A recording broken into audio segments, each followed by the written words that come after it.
أعوذ بالله من الشيطان الرجيم. بسم الله الرحمن الرحيم.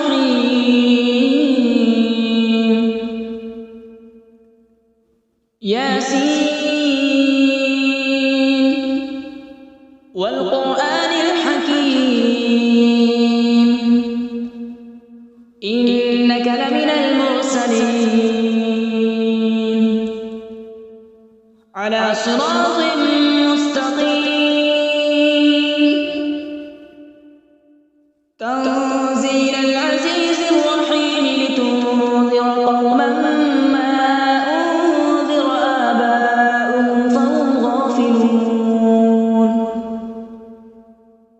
لقد حق القول على أكثرهم فهم لا يؤمنون.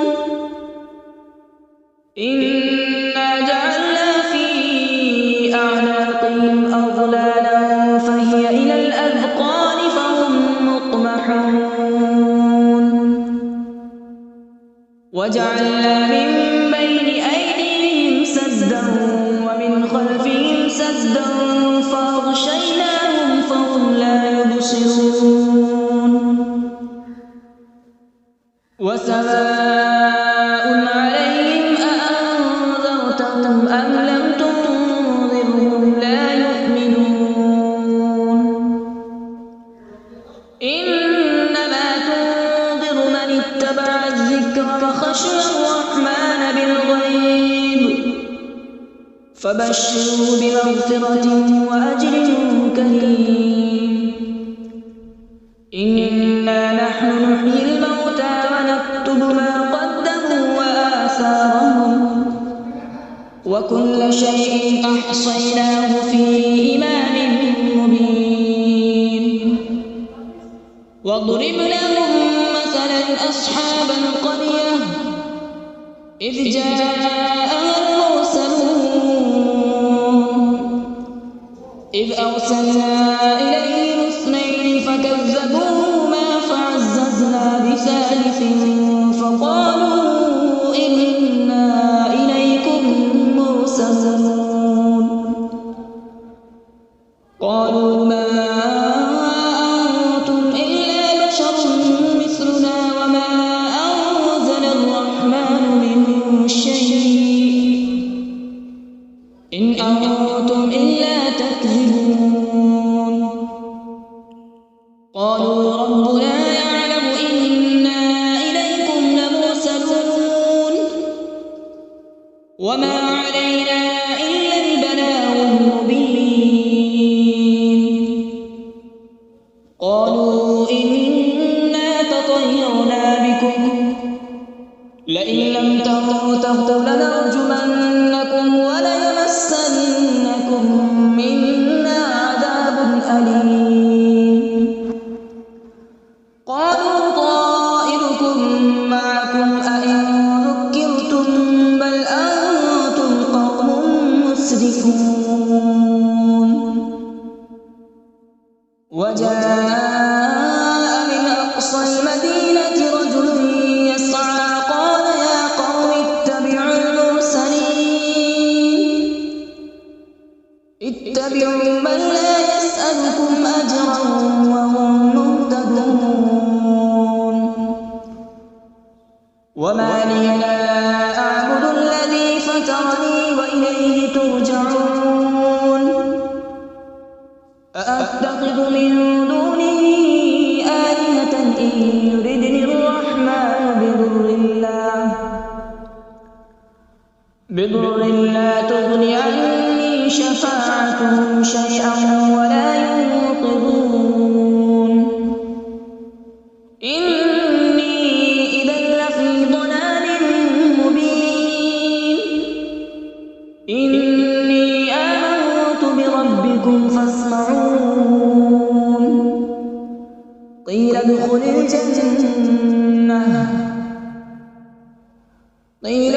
الجنة قال يا ليت قومي يعلمون. بما غفر لي ربي وجعلني من المكرمين. وما أنزلنا على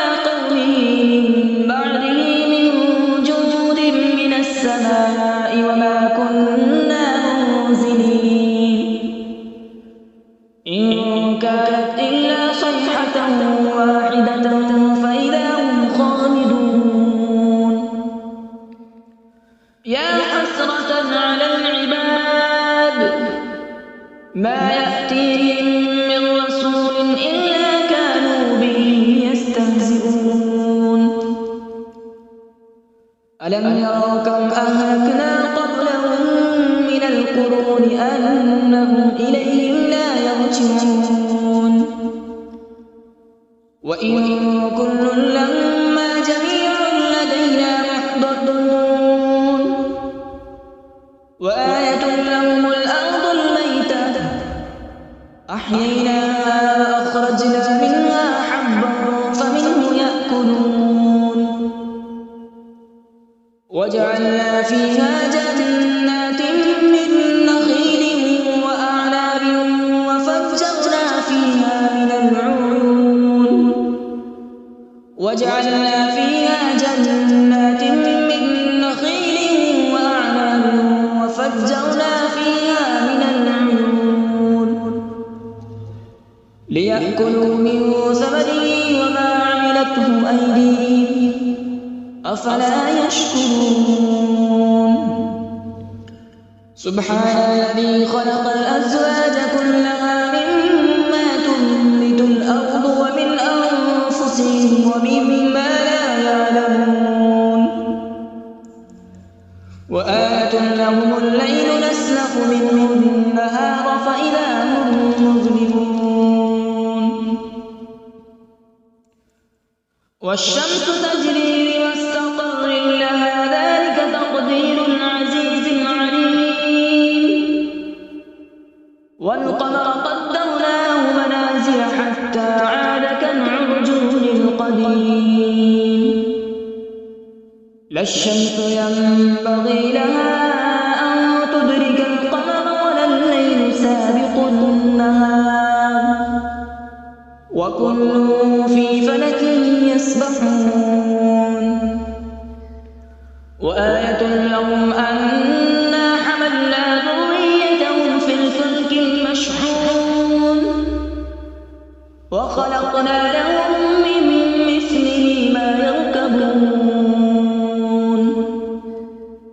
وإن نشأ نغرقهم فلا صريخ لهم ولا هم ينقذون إلا رحمة منا ومتاعا إلى حين وإذا قيل لهم اتقوا ما بين أيديكم وما خلفكم لعلكم ترحمون وما تأتيهم من آية من آيات ربهم إلا كانوا عنها معرضين وإذا قيل لهم أنفقوا مما رزقكم الله قال الذين كفروا للذين آمنوا أنطعم من لو يشاء الله أطعمه إن أنتم إلا في ضلال مبين ويقولون متى هذا الوعد إن كنتم صادقين ما ينظرون إلا صيحة واحدة تأخذهم وهم يخصمون فلا يستطيعون توصية ولا إلى أهلهم يرجعون ونفخ في الصور فإذا هم من الأجداث إلى ربهم ينسلون قالوا يا ويلنا من بعثنا من مرقدنا هذا ما وعد الرحمن وصدق المرسلون إن كانت إلا صيحة واحدة فإذا هم جميع لدينا محضرون فاليوم لا تظلم نفس شيئا ولا تجزون إلا ما كنتم تعملون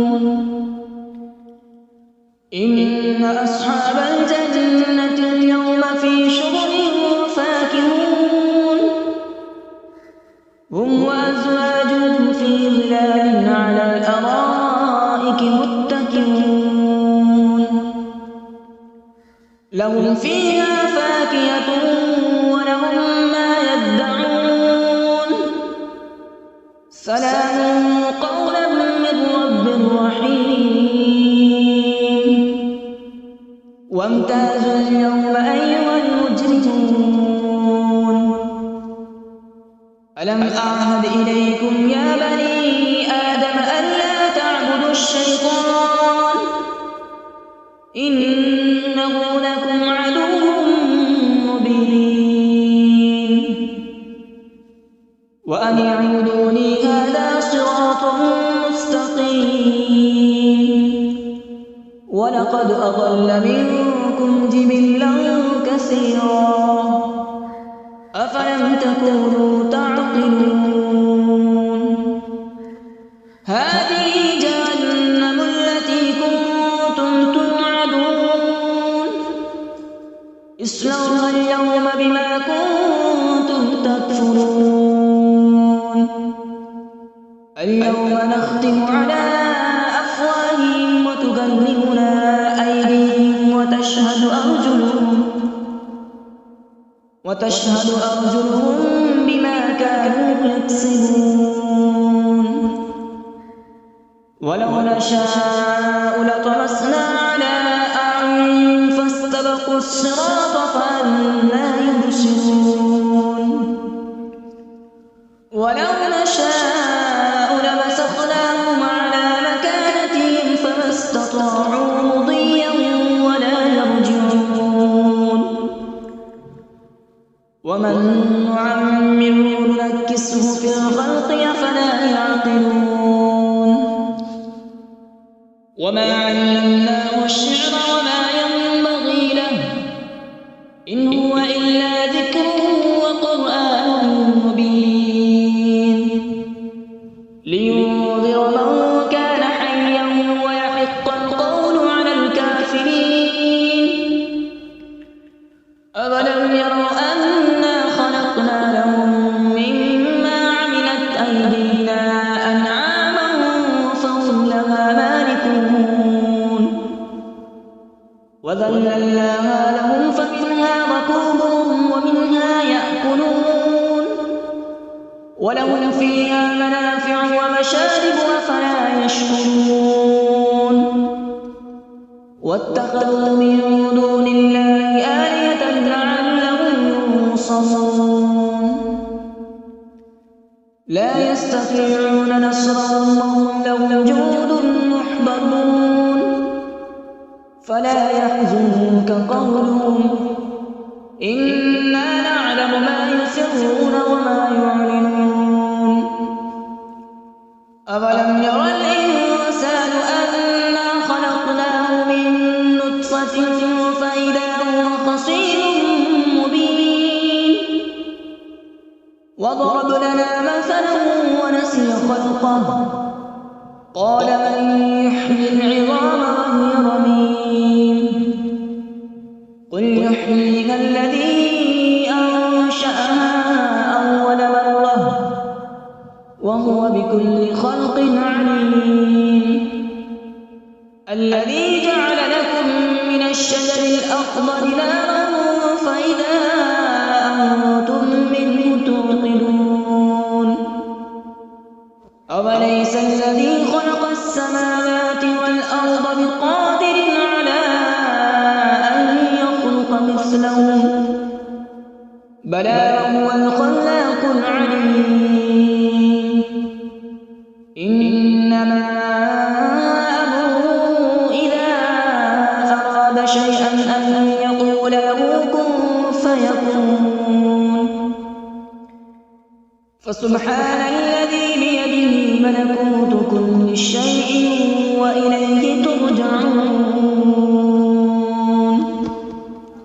أعوذ بالله من الشيطان الرجيم بسم الله الرحمن الرحيم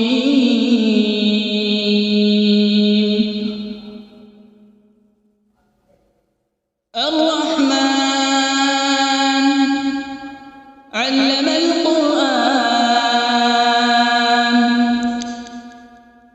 خلق الإنسان علمه البيان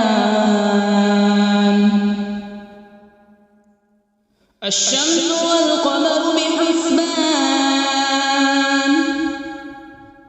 والنجم والشجر يسجدان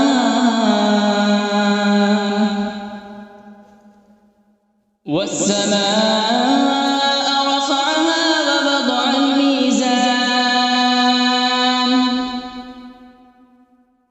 ألا تطغوا في الميزان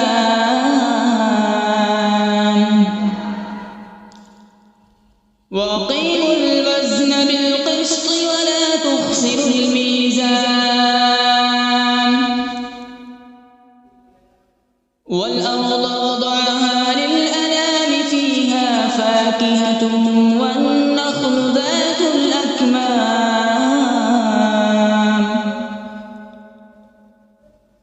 والحب ذو العصف والريحان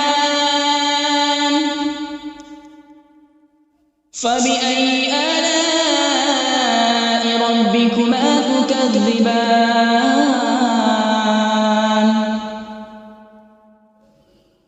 خلق الإنسان من صلصال كالفخار وخلق الجان من مارج من نار فبأي آلاء ربكما تكذبان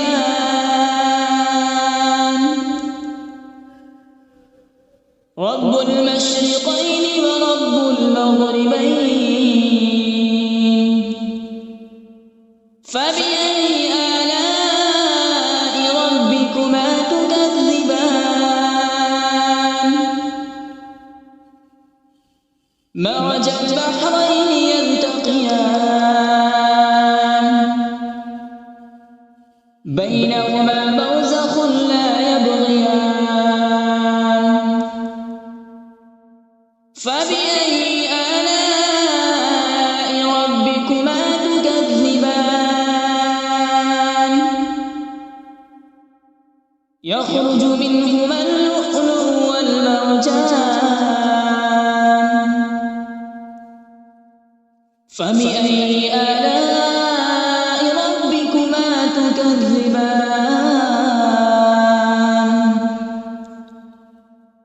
وله الجوار المنشآت في البحر كالأعلام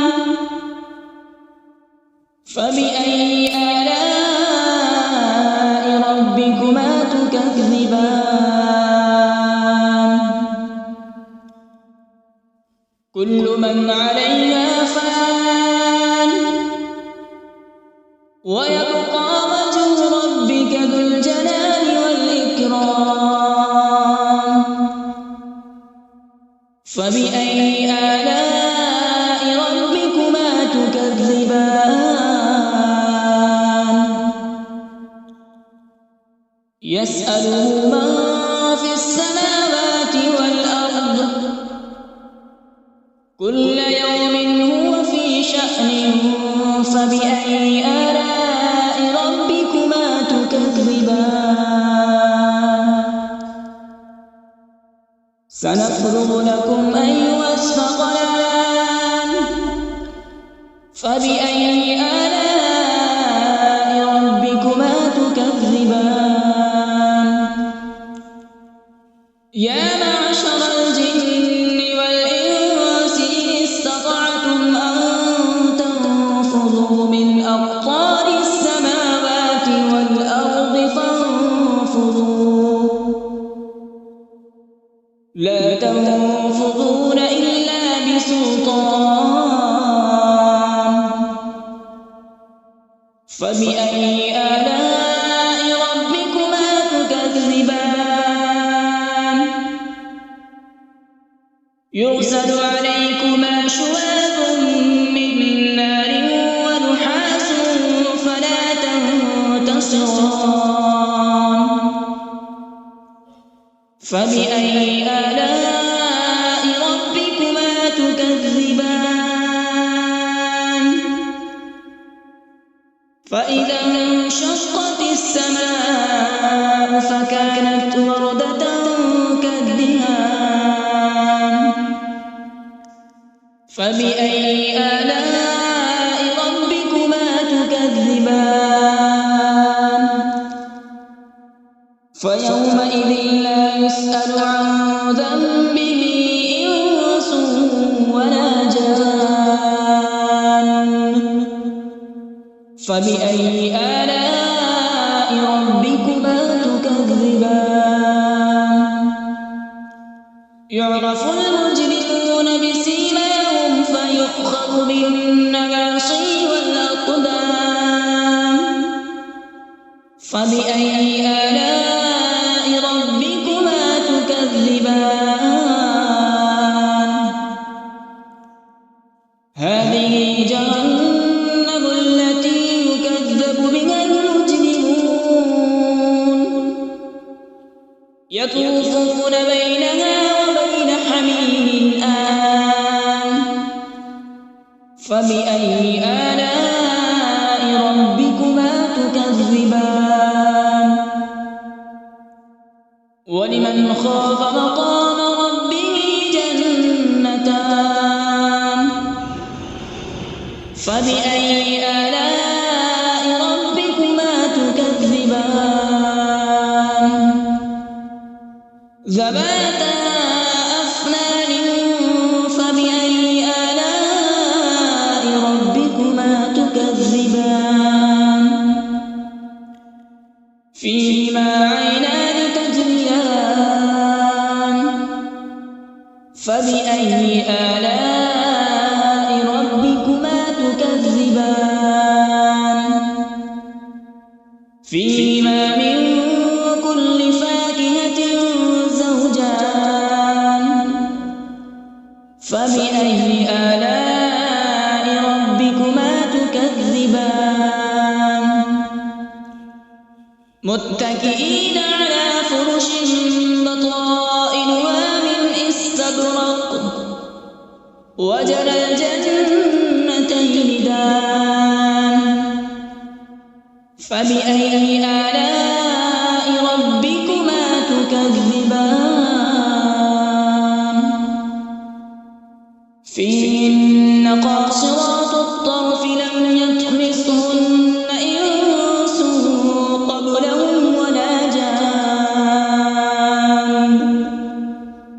فبأي آلاء ربكما تكذبان كأنهن الياقوت والمرجان فبأي آلاء ربكما تكذبان هل جزاء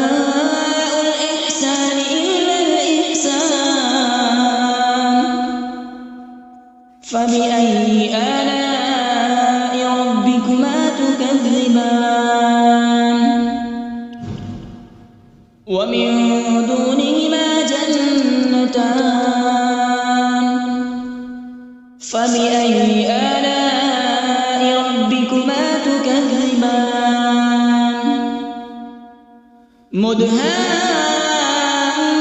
مدهامتان فبأي آلاء ربكما تكذبان فيهما عينان نضاختان فبأي آلاء ربكما تكذبان فيهما فاكهة ونخل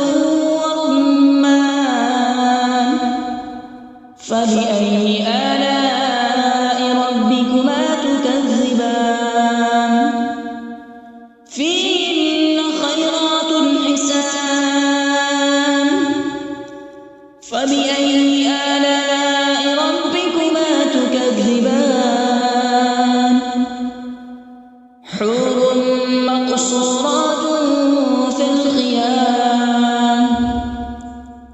فبأي آلاء ربكما تكذبان لم يطمثهن إنس قبلهم ولا جان فبأي فبأي آلاء ربكما تكذبان متكئين على مصرف خضر وعبقري حسان فبأي آلاء ربكما تكذبان تبارك اسم ربك ذي الجلال والإكرام بسم الله الرحمن الرحيم تبارك الذي بيده الملك وهو على كل شيء قدير الذي خلق الموت والحياة ليبلوكم أيكم أحسن عملا وهو العزيز الغفور الذي خلق 7 سماوات طباقا ما ترى في خلق الرحمن من تفاوت فارجع البصر هل ترى من فطور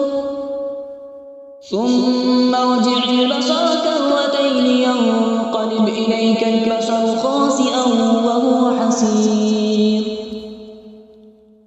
ولقد زينا السماء الدنيا بمصابيح وجعلناها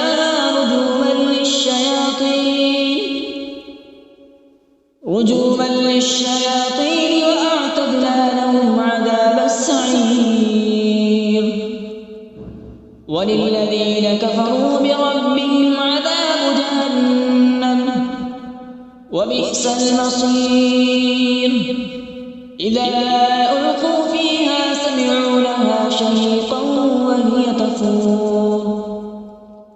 تكاد تميز من الغيظ كلما ألقي فيها فوج سألهم خزنتها ألم يأتكم نذير قالوا بلى قد جاءنا نذير فكذبنا وقلنا ما نزل الله من شيء إن أنتم إلا في ضلال كبير وقالوا لو كنا نسمع أو نعقل ما كنا في أصحاب السعير